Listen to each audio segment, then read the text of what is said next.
Hi friends, welcome back to our channel. ఈరోజు మన ఛానల్‌లో నిమ్మకాయ పులిహోర ఎలా చేయాలో చూద్దామండి. అదేనండి లెమన్ రైస్. నేను చెప్పిన ప్రాసెస్‌లో ఫాలో అయితే కోల్డ్ కూడా కాకుండా ఉంటుంది ఫ్రెండ్స్. చాలా సింపుల్‌గా చేసేసుకోవచ్చు. బాక్స్‌లోకి అయితే బెస్ట్ అని చెప్పొచ్చండి. స్కూల్‌కి గానీ, ఆఫీస్‌కి గానీ తొందరగా చేసి పెట్టేయొచ్చండి. పిల్లలైతే చాలా ఇష్టంగా తింటారు. ఈ ప్రాసెస్‌లో ఫాలో అయితే టేస్ట్ కూడా డిఫరెంట్‌గా భలేగుంటుందండి. ఒకసారి ట్రై చేయండి ఫ్రెండ్స్. ఆ ప్రాసెస్ ఏందో చూద్దాం రండి మరి. ముందుగా ఒక వెడల్పుగా ఉన్న గిన్నెలోకి ఉడికించి పెట్టుకున్న రైస్‌ని తీసుకొని చల్లారబెట్టుకోవాలండి.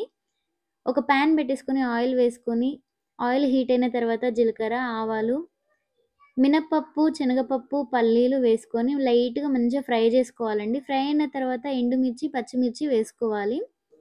లైట్‌గా ఫ్రై చేసుకోవాలండి. ఫ్రై అయిన తర్వాత ఒక 2 రెబ్బల కరివేపాకు వేసుకోవాలి.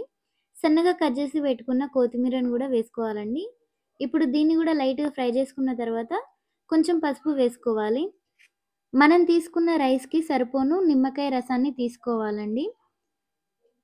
ఈ నిమ్మకాయ రసాన్ని గూడా ఇలానే పోపులనే వేసుకోవాలి. ఇలా పోపులో వేస్తేనే మనకు కోల్డ్ అనేది కాదండి. మంచిగా పోపులో గూడా మనకు నిమ్మకాయ రసం అనేది ఫ్రై అయితుంది గాబట్టిగా మనకు ఈ వెదర్‌కి కోల్డ్ గిన కాకుండా ఉంటుందండి.